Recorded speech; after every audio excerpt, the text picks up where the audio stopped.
disciples said to him, "We have seen the Lord." But Thomas said to them, "Unless I see the mark of the nails in his hands, and put my finger into the nail marks, and put my hand into his side, I will not believe." Now a week later, his disciples were again inside, and Thomas was with them. Jesus came, although the doors were locked, and stood in their midst, and said, "Peace be with you." Then he said to Thomas, "Put your finger here, and see my hands. And bring your hand, and put it into my side. And do not be unbelieving, but believe." Thomas answered and said to him, "My Lord and my God." Jesus said to him, "Have you come to believe because you have seen me? Blessed are those who have not seen and have believed." The Gospel of the Lord. Praise to you, Lord Jesus Christ. We shall be seated. Praise be Jesus and Mary. Now and forever. Thomas answered and said to him, "My Lord and my God." What a beautiful praise. What a beautiful profession of faith did Thomas said in what we heard in the Gospel today. And if you are praying the breviary, there was a beautiful thought or reflection of Saint Gregory the Great regarding the feast we are celebrating today of Saint Thomas. He said that Thomas was not there when Jesus appeared for the first time. And it is not by chance. Ibig sabihin, yung nagpakita si Lord sa mga disciples, talagang willing and in some way, will ni God na wala siya doon. At will ni God na magduda siya. He doubted the resurrection of Christ. Sabi ni Saint Gregory the Great. Bakit? Kasi sabi niya, kung nandun si Thomas nung unang pagpapakita ni Jesus as a resurrection, siguro wala tayong malakas na pananampalataya o pagsalit o pagtuo na si Lord ay tinuod or truly listen. Bakit? Kasi si Thomas mismo, sa St. Gregory the Great, nung nakita niya si Lord, grabe yung kanyang paniniwala, yung kanyang pagtuo, yung faith. Kasi nakita niya si Jesus. And yet he said, "My Lord and my God." He confirms ni St. Thomas na si Jesus, siya yun ang Ginoo. Siya yun ang Diyos. Siya ang Diyos.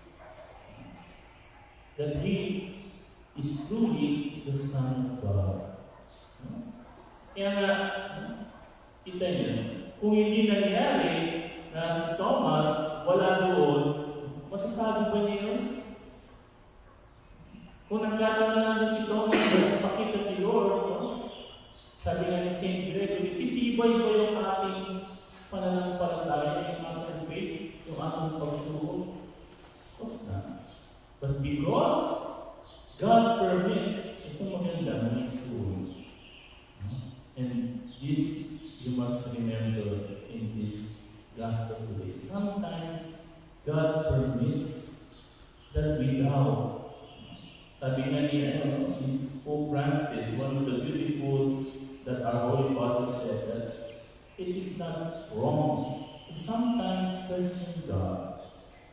Hindi mo maiwasan sa buhay natin mga tao. Minsan, magduda tayo, Lord, naa ka ba? Tanungin ko kayo, dumating ba sa buhay niyo na parang pinag-question, Lord, bakit ako? Lord, nandiyan ka ba? Taas ang kamo. Of course, yeah. Itantanan, di ba? Dumadating tayo sa punto, na minsan, mamukha naman kita sa Ginoo. Lord, bakit? Di ba? Pag dumadaan tayo sa matinding pagsubok, sa problema, minsan magtanong tayo, Lord, naa ka ba? Lord, bakit ako? Minsan man, why me? And, Pope Francis said that, no, it is not the sin. Kasi minsan, ibang mga tao, yung mga Katoliko pa, kung saan sila, ay, salak yun. It's not the sin. It is normal.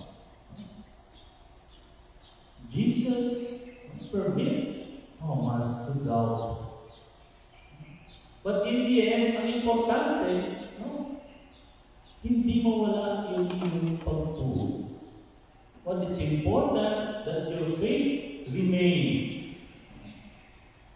Although you question, even, if I'm not mistaken, even Saint Teresa, the child Jesus, even Mother Teresa of Calcutta, some of the saints, yung siya tawag ni Saint John of the Cross, yung dark night of the soul. Na minsan, para bang yung mga santo, yung mga saint, they do not feel any more God. And I believe that it came to the point that even them, like Thomas, they doubt. They doubt God. Pero, yung kanilang doubt, it is with faith, na ang pagtulog, na ang pananampalataya. Although they have doubt, and yet, nagpadayon yun. They continue to believe, just like Thomas. And see at the end, they receive the confirmation of their doubt and of their faith in God. Kaya nga, mga brothers and sisters, kapag dumadaan tayo sa pagsubok, okay lang yun. Sabi na, magpahinga ka, we question God. It's not wrong. Tao lang tayo, hindi naman tayo anghel, no? You're not angels. Angels, angels, ooh! Hindi naman tayo anghel. Sabi nga nito sa kanta, di ba? We're only human, born to make mistakes. Diba? Tao lang kita. And like Thomas, katulad ni Thomas, dumadaan din tayo sa punto. Now we question God. It's not wrong. It's not sin. What is important is that we do not remain and we receive answer from God. Katulad ni Thomas, yung kanyang doubt, at the end, he received answer. He was seeking for answer. And Jesus, gitubag man siya. Jesus answered him. Sinagot siya ni Lord when he appeared to Thomas. And what we have is a very confirming profession of our faith. My Lord and my God. Kaya, mga brothers and sisters, let us imitate St. Thomas.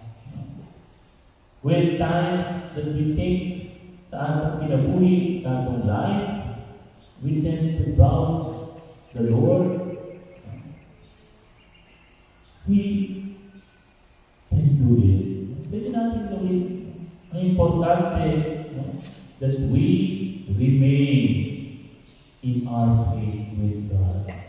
Importante yung ating pagdawat, hindi mag-alis sa atin. Bagkus, katulad ni St. Thomas, maghintay tayo kay Lord. Wait on the Lord. Wait on His answer. Pray, go to Mass, pray the Rosary. Kasi alam mo, yung demonyo, the devil, si Tani Boy, no? Lagi man talaga siya ng doubt sa'yo. Sabi niya, Sister, ilang araw ka lang nagsisibalya sa ating pinagdamos ko yung Rosary. No?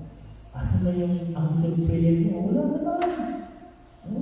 Yung anak mo, bakit naman pa rin? Yung anak mo. No? See, the devil will put doubt on us. But, what is important? Sabihin natin sa demonyo, lumayas ka dyan. Lumayas ka. Get out. And I will continue to pray. Although I have this doubt, but yet I will continue. Because I know God will give me the answer. Tutubagon yun, mga Bisaya.